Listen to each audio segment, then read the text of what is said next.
Viewer contributions make local programming possible on WNIN. Become a member of WNIN with your contribution so we can continue to make this programming available. Visit WNIN.org and click on the donate button.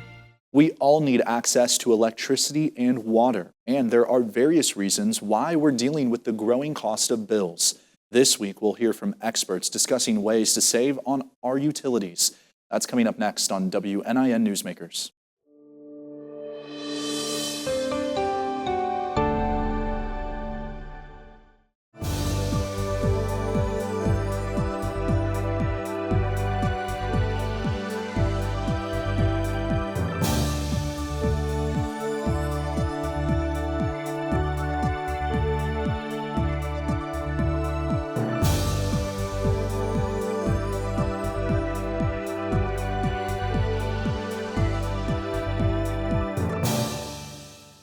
Welcome to WNIN Newsmakers. I'm Noah Alatza, the Chief Communications Officer for the University of Evansville. To offer some tips for lowering your electric and natural gas bill, we have Natalie Hedde, Vice President of Business Growth and Development from CenterPoint Energy. Natalie, thanks for making time. You're welcome. Appreciate Thank it. you for having me. First, wanted to get into how you break down different parts of an electric and gas bill from a very high level. How are we breaking down those bills? Sure. Well, traditionally speaking, on the natural gas and the electric side of our business, and some customers, most of them actually in Southwest Indiana are combo customers, so they receive both services from CenterPoint. There are fixed portions of the bill that don't fluctuate from month to month, and then there are portions that are considered volumetric, and those traditionally are meant to illustrate the variance in usage each month. So on the gas side of our business, we do not profit. We purchase the gas on behalf of the customers, and we are simply a transmission and delivery company for that. So the fixed portion of that bill is the cost to serve the customer, right? So that's everything that we need to do all of the time to be able to serve you. The part of your bill that fluctuates is completely dependent on the amount of natural gas that you use at your home or your business. Very similarly, on the electric side, what's different about us on the electric side of our business is that in the state of Indiana, we are responsible for generating the electricity and delivering it to the customer, which is why it is a more comprehensive approach to our ability to serve. And I think that's so important for viewers at home to understand kind of behind the curtain, right? What really goes into when they see that final number on their bill, what's really going into that and factoring into that. I appreciate you sharing. What are some of the ways then, of course, this is on everyone's mind, what are some ways that we can reduce those bills? That's so important now more than ever. It is. Very simply speaking, the cheapest form of energy is the energy we never use, right? So energy conservation and energy efficiency is something that is extremely instrumental. It's what we believe is right to offer our customers. And so we have a very wide portfolio of energy efficiency programs for both natural gas and electric customers that span everything from what's known as a prescriptive rebate. So you buy this, you get a cash rebate in this amount, to custom programs that are unique to circumstances for residential and commercial customers. And the incentives that are available to those types of cases are completely dependent on the energy efficiency measures that the customer chooses to embark on. Natalie, I'm curious about an energy audit. How can customers go about receiving that? What is that? So an energy audit is where we partner alongside a team that comes into the home and does just that. They take an audit of your home, right? So it's thinking about things that are unique to the envelope. So we want to make sure that the energy that we are producing to the extent possible stays within your home so that your windows are secure, your doors are secure, air sealing, duct sealing, things of that nature, weather stripping, water conservation and energy as well. So they provide the heat that heats the water in your home. So the more efficient your water usage, the less energy that you'll use and the lower your bill. Lighting is a really big way to save energy within the home too. So the energy audit will come in, we will take an assessment, and then we will provide the customer with an opportunity to engage in some energy reduction measures, which then does just that. It lowers the amount of energy that you're using, which then lowers your bill. How long does the audit take? I'm just curious. Is it pretty quick? Less than an hour. Okay. Very interesting. Okay. The question, a lot of people have seen in local current events, right? We recall in early February, the Indiana Utility Regulatory Commission, IURC, made that unanimous decision for a proposed rate case. I'm curious, Natalie, what your message is to viewers at home who are watching, who might just be concerned about seeing, rising costs associated with their energy bill. Absolutely. You are correct. We proposed a rate review in December of 2023. We just recently got an order for that. What we were asking for the commission to review was the extensive nature of the investments that we have made over the past 14 years. I think it's really important to provide our customers context to what we asked for review for and then how that equates to an increase on their bill every month. Over the past 14 years, we've made nearly $2.8 billion in investment. That's important for a couple reasons. As I mentioned earlier, we're responsible for the generation of electricity and the transmission and distribution system that gets it to the customer. So we're producing the electricity, and we do that in a wide variety of ways. CenterPoint, along with all of the utilities in the state of Indiana, are embarking on a large energy transition in the way that we produce the electricity, as well as the infrastructure requirements to keep our system safe and reliable.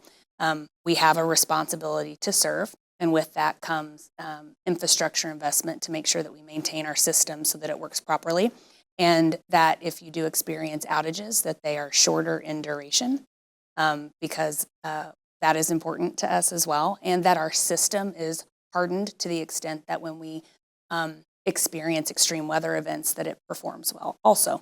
And so all of that to say, over the course of the last 14 years, we've invested about $2.8 billion. And so customers can expect to see an initial bill increase in a phased-in approach so that there's some affordability measures in place of an initial $7 increase on average for our combo customers, working up to about a $26 increase, which customers could expect to see the balance of about a year from now. That context is so important. You mentioned the $2.8 billion investment in infrastructure. How can we take that, Natalie, and then talk about how CenterPoint is promoting savings for customers' energy bills? Obviously the infrastructure upgrades we're talking about, maybe you're without power for a much shorter duration of time. The question is there any way that customers can really promote those savings on their energy bills as they're looking ahead as we get into the summer months, perhaps? Yeah. What can they really do, the nitty-gritty of it? Yeah, I would say number one is the efficiency of the way you heat and cool your home. So there's some seasonality considerations for the way customers can save money. So the efficiency, again, of the HVAC systems in our homes are number one, and there are unique rebates available to customers for that. We want to help customers offset the cost of high efficiency appliances versus a standard model. That's what that rebate is meant to do. It's help offset and levelize the costs associated with the high efficiency appliance. Seasonal approaches during this time of year are, making sure that your furnace filter and you're making sure that those things are running in a healthy manner as well. In the summertime, dial up the thermostat, making sure that there's consistency to the way your home is running from a temperature perspective. The more folks toggle that up and down, the harder those units have to work. So staying at a consistent temperature that's comfortable, but not, inflationary to be extreme high or low, depending on if we're talking about winter or summer.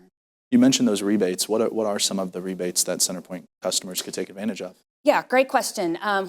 We have neighborhood weatherization program, which we already sort of mentioned. We talked about the energy audit. Residential prescriptive rebates are probably the most common.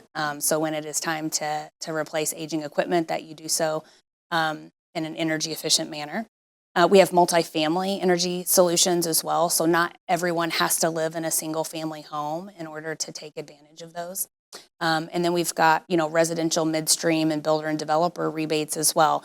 Those are important because we want to incentivize people to build energy efficiency homes. So it's not always about making our current homes more efficient, but as we build new homes, hopefully for the vitality of our region and economic growth, that we're doing so in an energy efficient manner too. So there are rebates that are available to builders and developers also. From a custom perspective, we want to make sure our commercial partners know that those are available to them as well. So really proud in 2024, we issued more than $1.2 million in rebates to the EVSC. We embarked and partnered with them on a quite extensive energy overhaul of the Evansville Vanderburgh School Corporation, and they were able to be incentivized to the tune of $1.2 million. So the incentivizing of those measures is important, and in some instances can be pretty lucrative. We talk about, you just mentioned the energy efficiency.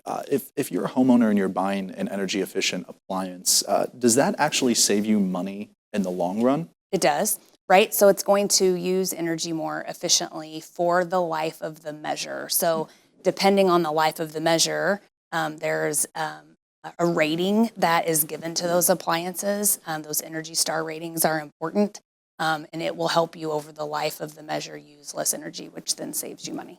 Energy efficiency, and wanted to definitely talk to you about some cleaner energies that CenterPoint is investing in.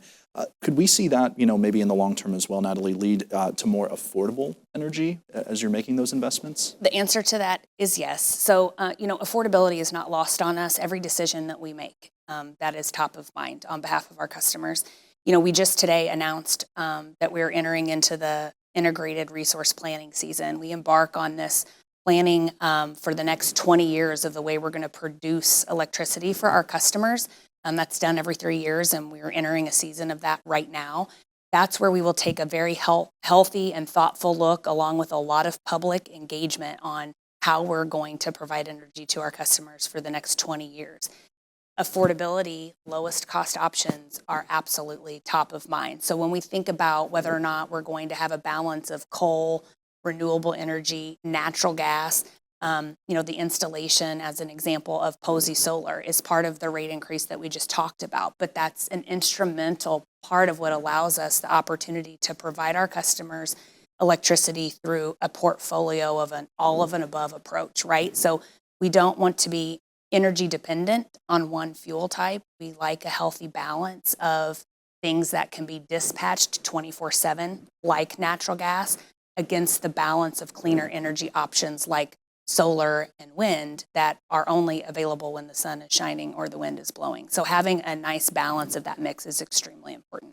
Very, very helpful insights. And before we let you go, Natalie, I'm curious if you have any additional guidance on where individuals can go when they're looking for tips to conserve energy, or they just want to stay in the know about what CenterPoint is doing. Yeah, that's our website, right? It's CenterPointEnergy.com, and we have unique sites that are specific to the states that we're in, right? So customers can get very quickly to information that is important to them. We also have robust social media offerings, which is where a lot of folks like to get their news, but would encourage people to come directly to the source if they would like factual information about our business and how it impacts them. Natalie Hedde, Vice President of Business Growth and Development from CenterPoint Energy. Thanks for making time. You are very welcome.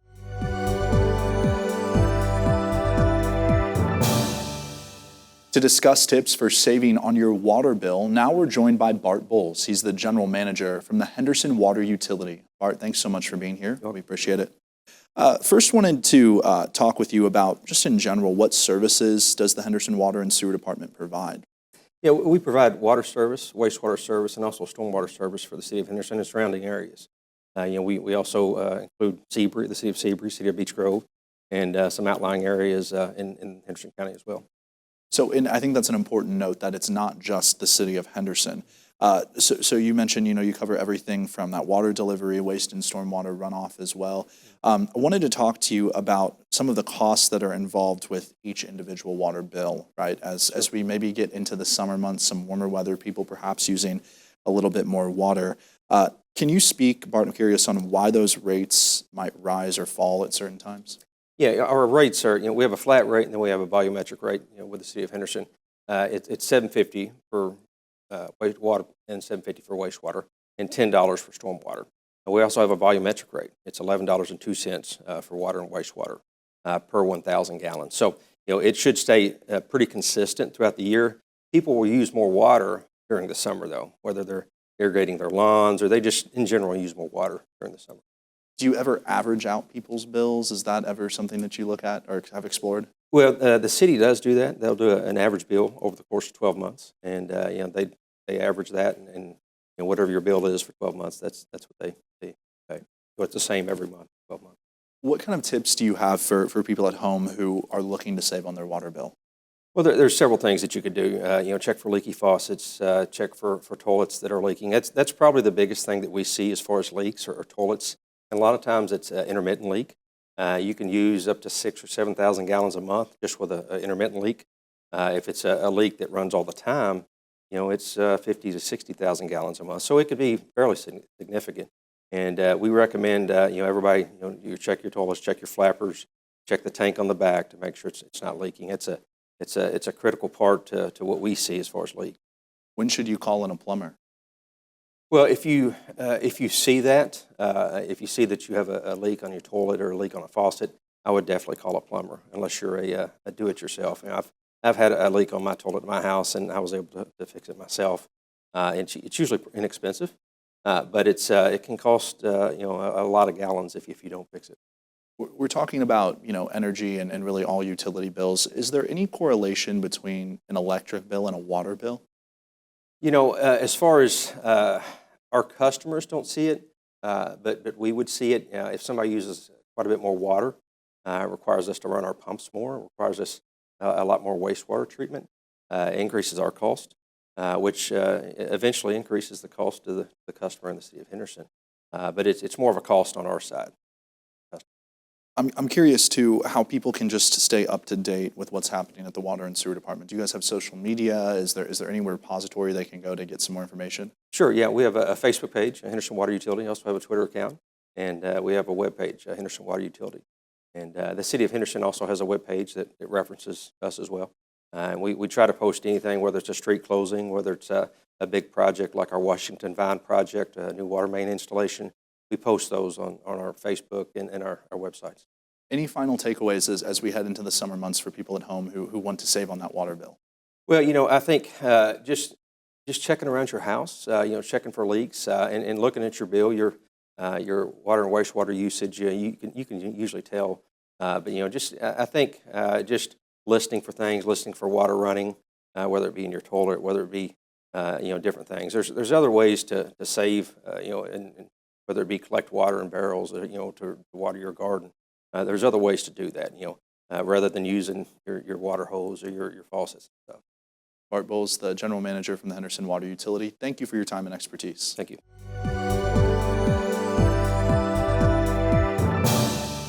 Next, to further dive into how water conservation can reduce your utility bills, we're joined by Amanda Bradshaw-Burks from Purdue Extension of Vanderburgh County. Amanda, thank you so much for being here. Thank you for having me. First, for viewers at home who might not be sure, what does Purdue Extension for Vanderburgh County really focus on? Well, Purdue Extension has a number of education areas. My particular area is urban agriculture and natural resources. So what I do is I provide information to the community, and that's anyone from a homeowner or a citizen to organizations and other entities when they just need some information or education. I'm curious, some ways that individuals perhaps could work around their house, right? If you're a homeowner, is there any way from the landscaping perspective, that they could do to save on their water bills in the long haul? As we're talking about utility bills, what could they do to really save on their water bills in particular? Absolutely. So when it comes to talking about water bills, on the outside of our home, we're thinking about irrigation, right? So if you have turf grass or landscaping that needs irrigation, you would be spending the money if you're taking that in from the local municipality. So what you can do is you can capture water in other ways, so rainwater with rain barrels and things like that. But a big area that we can focus on is what we're planting. So we can plant plants that need less or no irrigation, and that's a huge way that we can save on those water bills. Are there any good examples of those kind of plants for people at home? Absolutely. So I think everyone's familiar with the purple coneflower. That seems to be the ubiquitous native landscape plant that people see and they know and they recognize. So plants like that. So they're a native plant that has evolved in our landscape. They're drought tolerant. So that's a good one that I like to use as an example. Is this a long-term landscaping initiative, let's say, that homeowners might be focused on? Or is this something that you reap the benefits of it almost immediately? Or is this something that might take months, perhaps years, to see the full maximum benefits? Sure. So in the terms of landscaping or water conservation, you would see those returns relatively quickly, probably within the season, especially if you're replacing turf grass that you would have irrigated otherwise. Now there is going to be some watering needs while those plants establish, so it won't be quite as apparent that first year. But then from then on out, you will notice it. Amanda, I'm curious as well, when we talk about heating, cooling, electric bills, how do choices in landscaping really play a factor in those bills? Absolutely. So I think it's important to point out that well-planned and planted trees can reduce our electricity needs by, depending on what studies you're looking at, 25 to 35%, if you're looking at the Department of Energy's research. And so when we plan well and we plant appropriate trees in that capacity, that's what we can achieve eventually, because a tree takes time to achieve the maturity it needs to create that. That is an investment. 25 to 30% off heating and cooling bills. That's a very substantial impact. It is. I'm curious where people can maybe find some more information about water conservation, maybe even just in Vanderburgh County or some of our surrounding counties as well. Absolutely. So the Purdue Extension's website has a myriad of information and different publications. If folks are looking to be a little more curated, they can always contact me in my office. The Vanderburgh County Extension has its own website, so they can find my information there, and they can contact me directly if they need some more help. And lastly, I'm curious, what is your message to individuals at home who are watching? What do you hope is their big takeaway as we get into the warmer months in the growing season? Sure. So you don't have to start big. You can start very small and manageable.